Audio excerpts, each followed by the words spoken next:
Vamos, em pouco tempo, abordar, em pouco tempo, é lógico que não dá para a gente abordar tudo, mas não mesmo. Mas em pouco tempo vamos abordar um assunto bem difícil, bem complexo. Porém, muito necessário nesses tempos que a gente está vivendo, né? Adeus, para você abrir, eu vou abrir. Capítulo 19.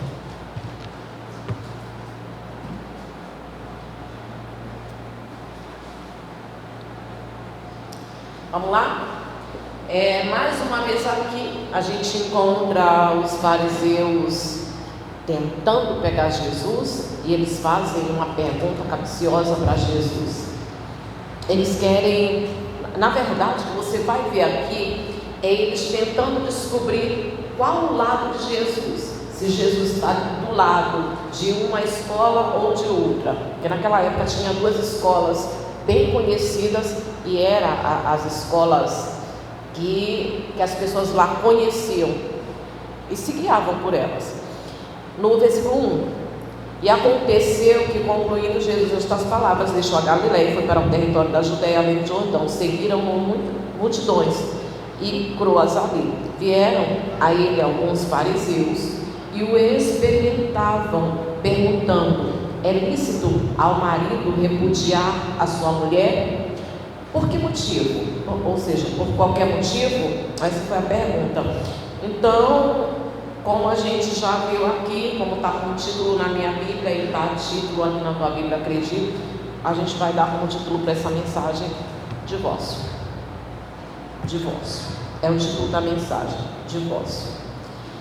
E eles perguntam para Jesus se é lícito o marido repudiar a mulher por qualquer motivo.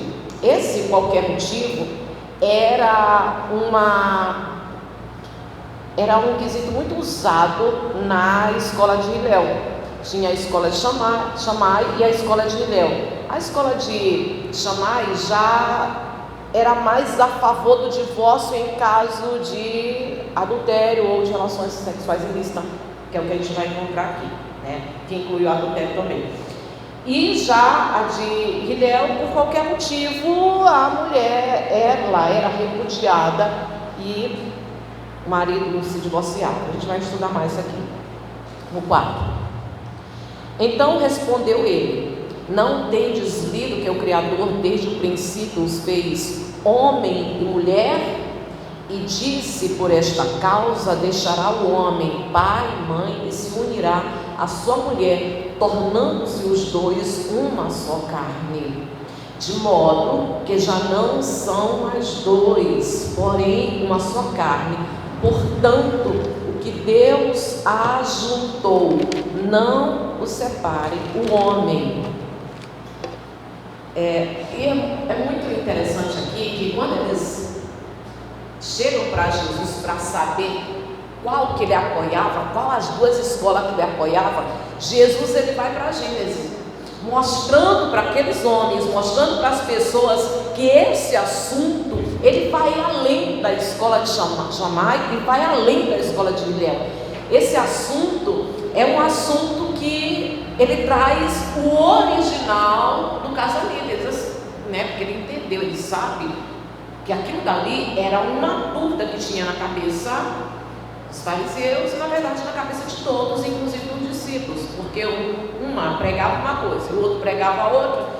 Uma escola dizia que se a mulher o aborreceu, ele podia despedir a mulher, podia repudiar. Já o outro, em caso de relações sexuais ilícitas, apenas ele podia repudiar. Então eles ficavam: mas qual é o certo? Será que pode por qualquer motivo? Ou será que é só em relações? Então, quando eles chegam até Jesus com essa dúvida, Jesus mostra para eles que eles não precisam estar em dúvida nem com um ensinamento nem com o outro, que vai muito além. Ele traz o original do casamento, que é Gênesis. Ele vem com o plano de Deus para o casamento, uma união. Quando ele fala já não são mais dois, mas assim uma só carne, ele traz uma união. A união não apenas física, que sim, logicamente, mas uma união física, emocional, intelectual e espiritual. Deixa eu repetir isso aqui: e espiritual. espiritual. As pessoas precisam entender que é espiritual também. E no versículo 7, replicaram-lhe: por que mandou então Moisés dar carta de divórcio e repudiar? Respondeu-lhes Jesus: por causa da dureza do vosso coração é que Moisés vos permitiu. Você vê que Jesus muda aquilo que eles falaram. Eles falaram: Moisés mandou. Jesus diz: Moisés permitiu.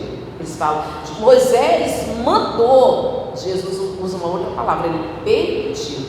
Vos permitiu repudiar vossa mulher, entretanto não foi assim desde o princípio, ou seja, esse não é o plano original. Eu, porém, vos digo que quem repudiar sua mulher, não sendo por causa de relações sexuais ilícitas, casar com outra comete adultério, e que casar com a repudiada comete adultério. Então eles falam: Moisés mandou. Não, Moisés não deu o mandamento. Moisés, ele não deu nenhuma ordem. Ele abriu uma concessão, ele permitiu para proteger as mulheres. A visão de Moisés foi exatamente proteger as mulheres, porque desde o princípio as mulheres sempre foram colocadas em posição inferior, e a Bíblia, assim como Moisés e Jesus chega, e outros profetas, o apóstolo Paulo chega sempre colocando a mulher em posição de igualdade.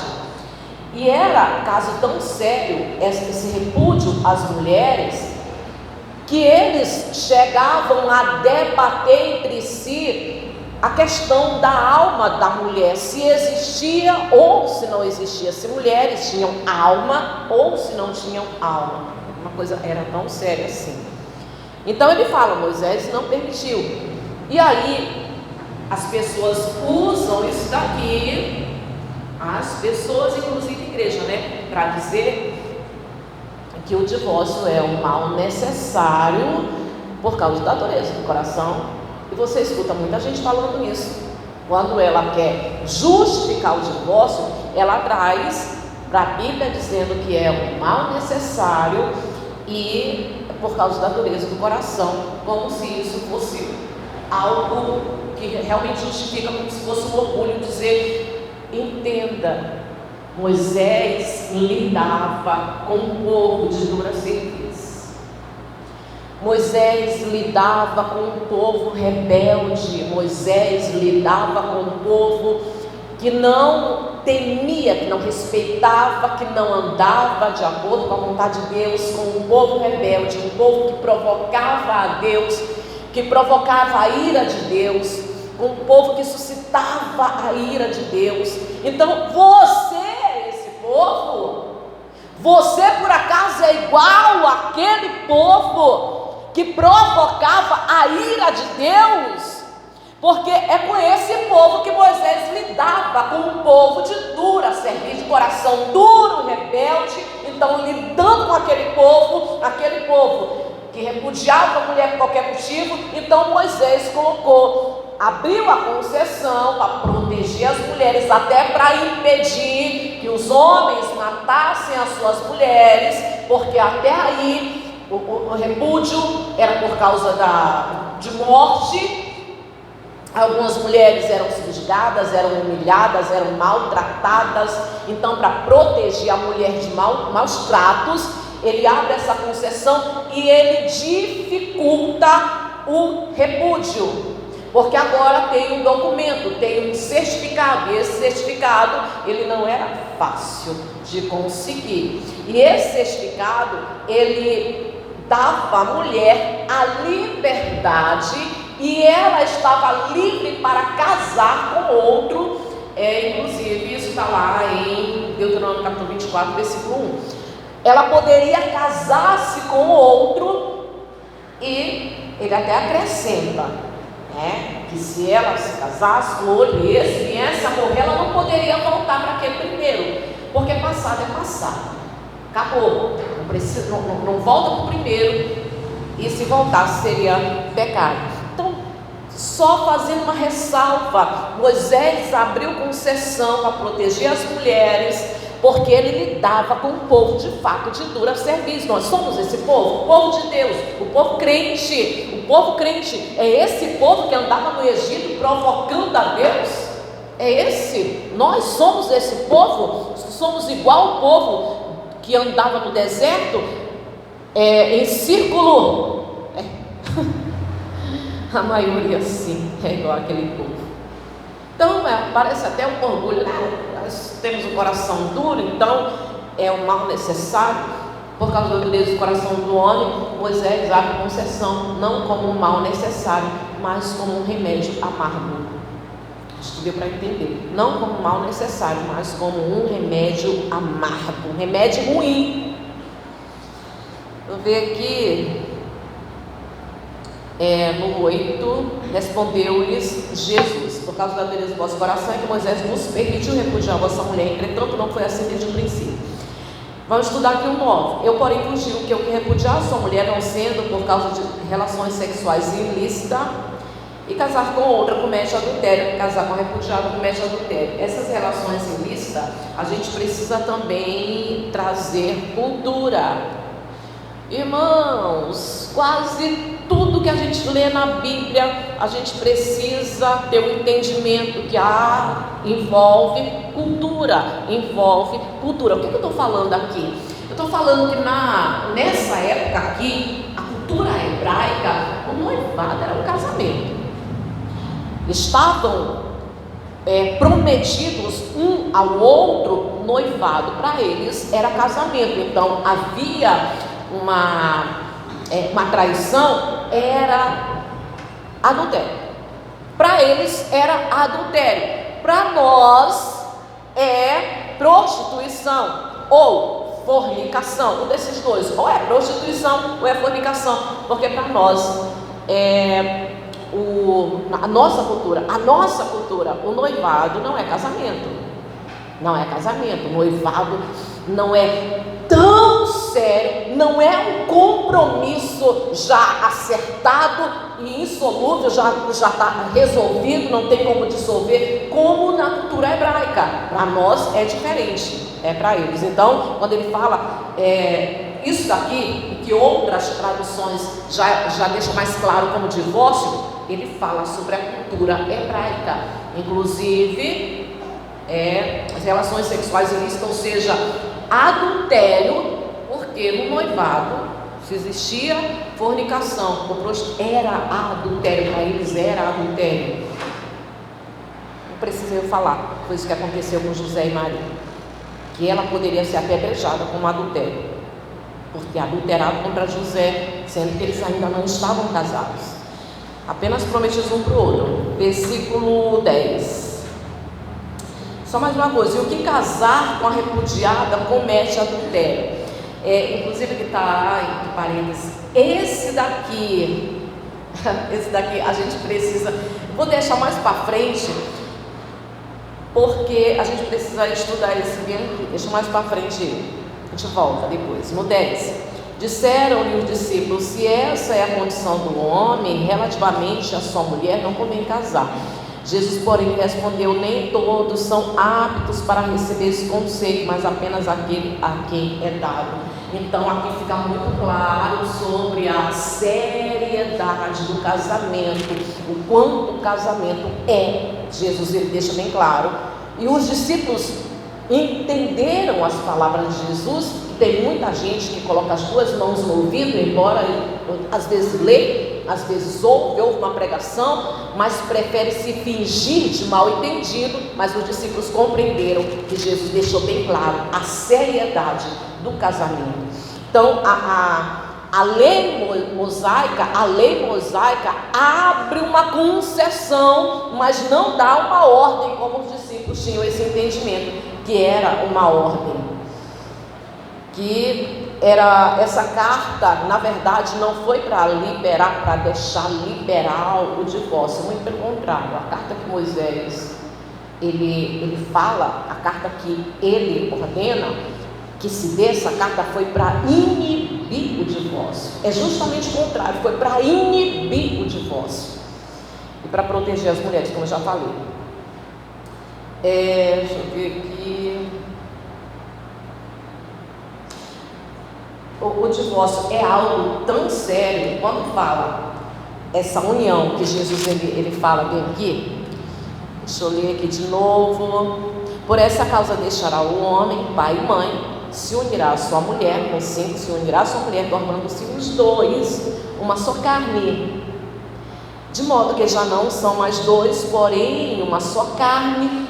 Portanto, Deus juntou, não separe o homem. Aqui ele deixa bem claro essa união, essa mistura, essa ligação física, emocional, intelectual e espiritual, de forma que um rompimento, a quebra dessa aliança traz graves prejuízos para filhos. Isso daí é inquestionável, prejuízo para filhos, para a família, para a comunidade, para a igreja e para a sociedade. Estou exagerando? Não, eu não estou exagerando não. Se nós que somos crentes, nós somos filhos de Deus, a gente não entende, se a gente não leva a sério a importância, a seriedade do casamento, nós estamos também dando ao que falar para as pessoas no mundo. O casamento não é tão sério como a Bíblia diz, porque os próprios crentes estão se divorciando por vários motivos. Porém, o plano original de Deus é que os dois estivessem juntos para sempre, até que a morte separe para sempre. Esse é o plano original de Deus. E o divórcio hoje em dia, que é uma coisa muito comum, também é consequência do pecado, consequência da profecia que diz: por se multiplicar a iniquidade se multiplicou. Entre elas, as pessoas usam a desculpa, do adultério.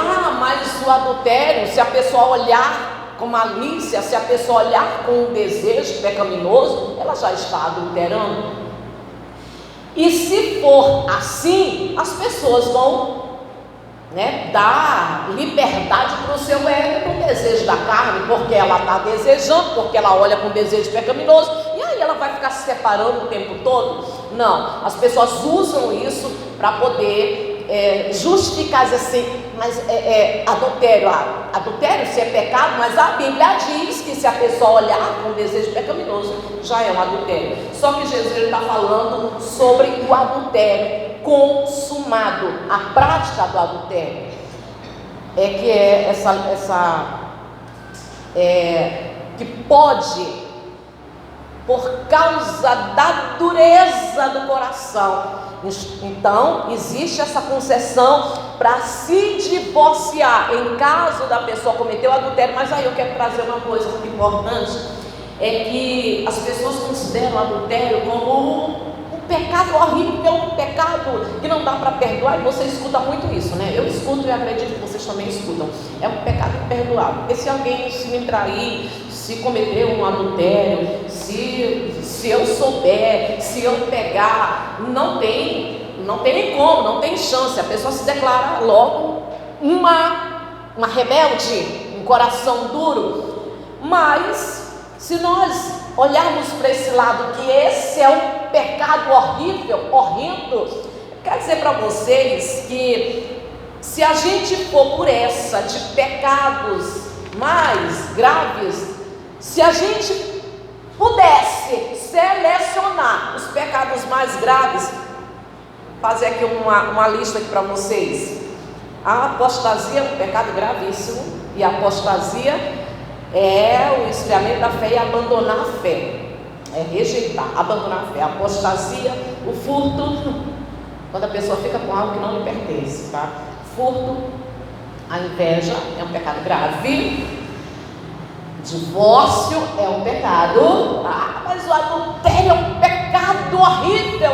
O divórcio também é um pecado, porque está fora da vontade de Deus, porque o divórcio é contrário, ou seja, é algo que Deus abomina tanto quanto o furto, quanto a inveja. Deus, ele abomina, ele odeia o divórcio, então o divórcio também é pecado.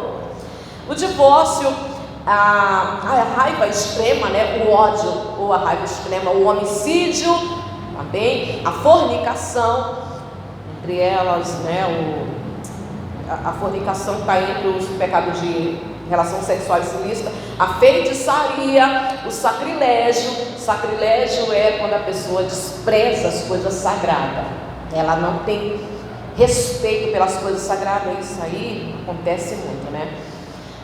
Sacrilégio, o suicídio é pecado, perjúrio é pecado, quando a pessoa faz um juramento falso, né? Falso juramento, o estupro e o terrorismo. O terrorismo pode ser físico ou psicológico. Pronto, se a gente for fazer uma lista de pecados gravíssimos, nós temos esse daqui. Mas as pessoas, até para massagear o seu ego, para fazer a vontade do seu ego, da sua carne, ela coloca como se o adultério fosse um pecado imperdoável, e não é.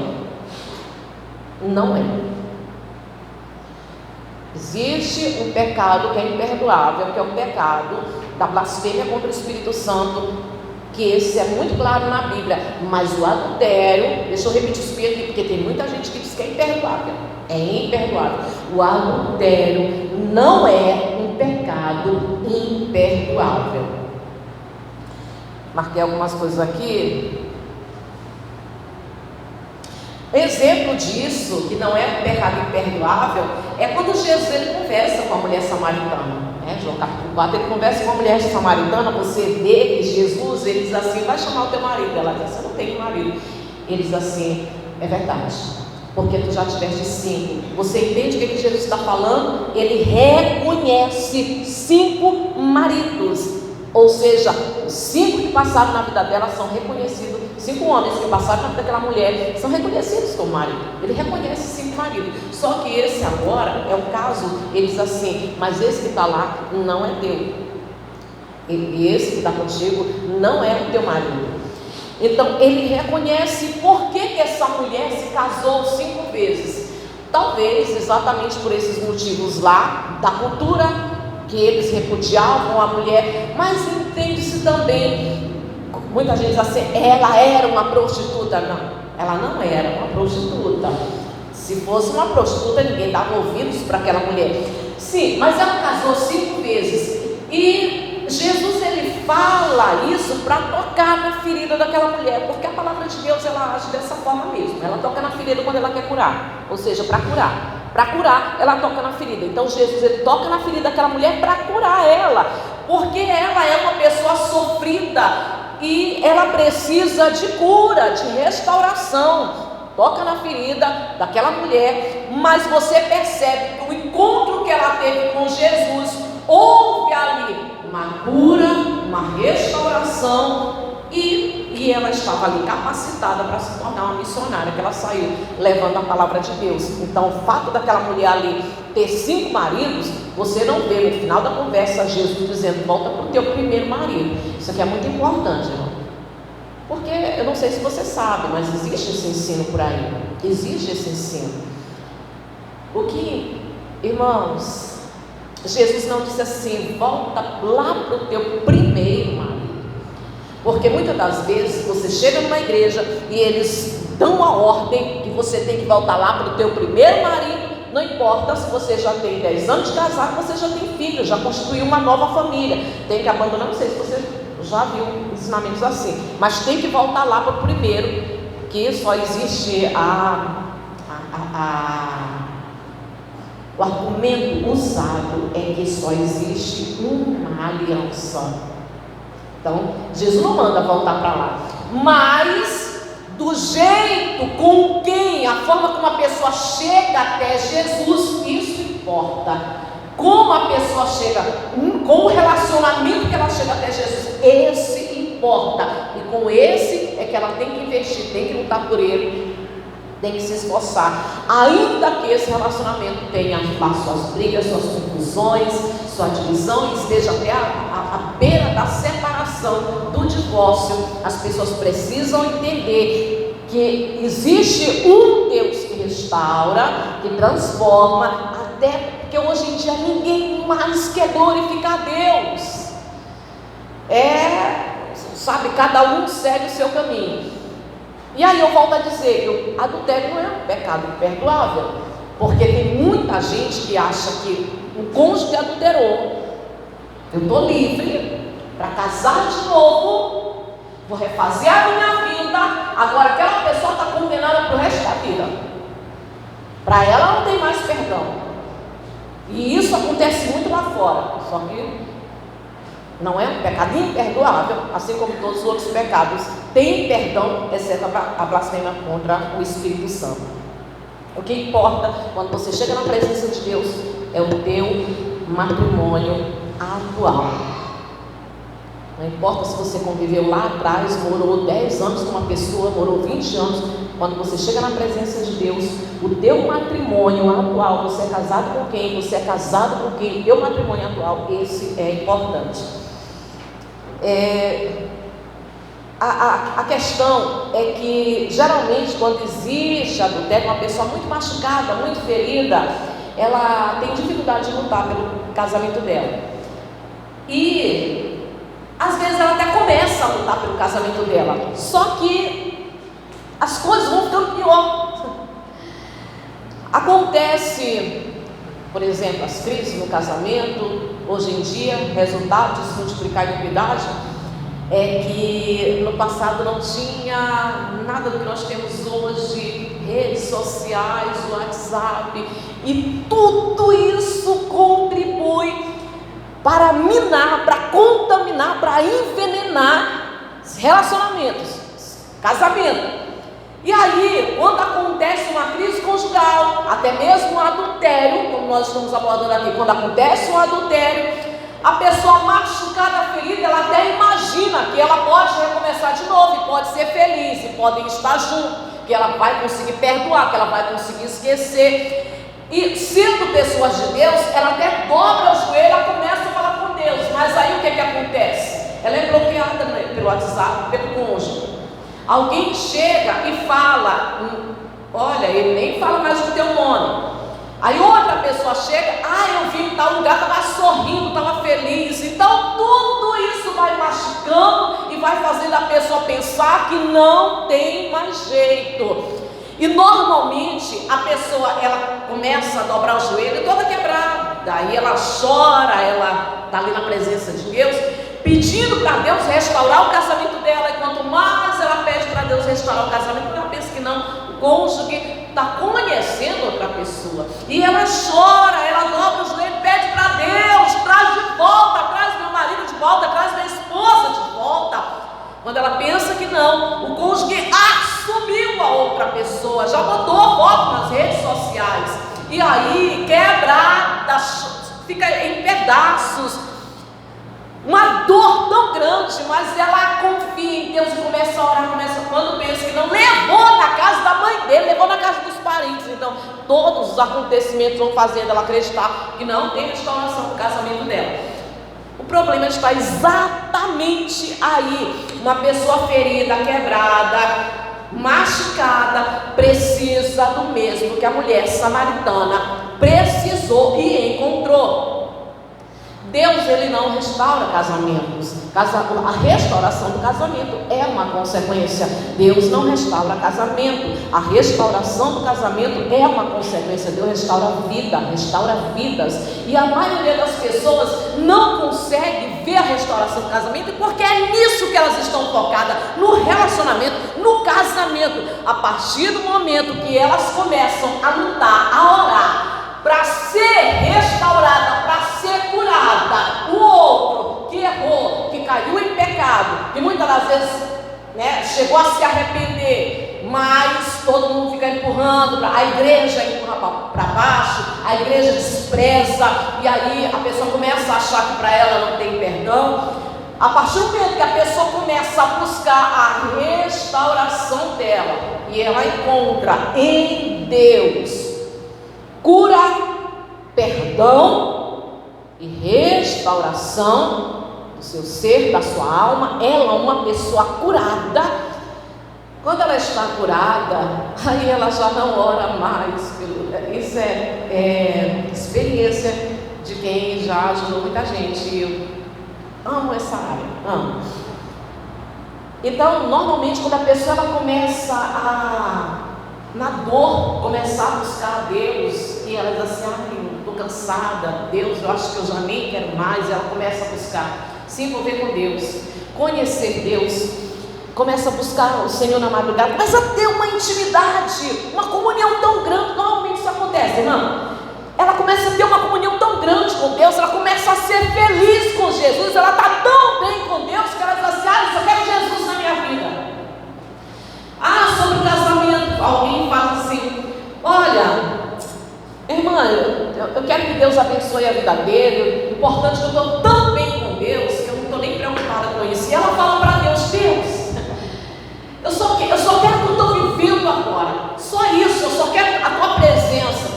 Casamento, ela às vezes até esquece de orar: Deus, salva a vida de fulano, porque é uma alma, salva a vida dele, do marido ou da esposa, salva a alma dele, Senhor, deseja que ele se salve, deseja que ele se salve.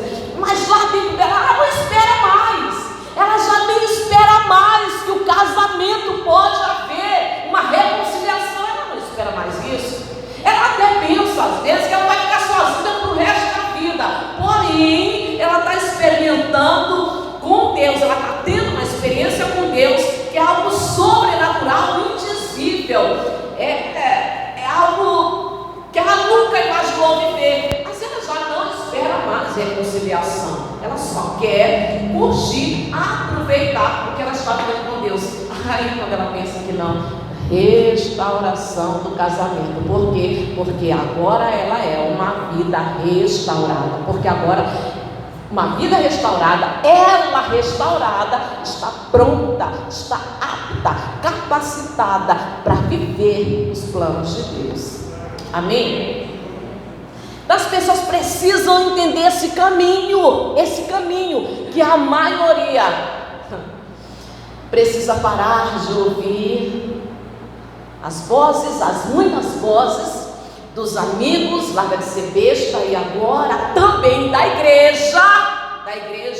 Meu irmão, você não precisa estar sofrendo, você não precisa estar passando por isso. Dá uma carta de divórcio para esse homem, você pode refazer a tua vida, porque quem errou foi ele. A igreja, irmãos, a igreja prega isso. Mas deixa eu voltar lá para o começo da palavra.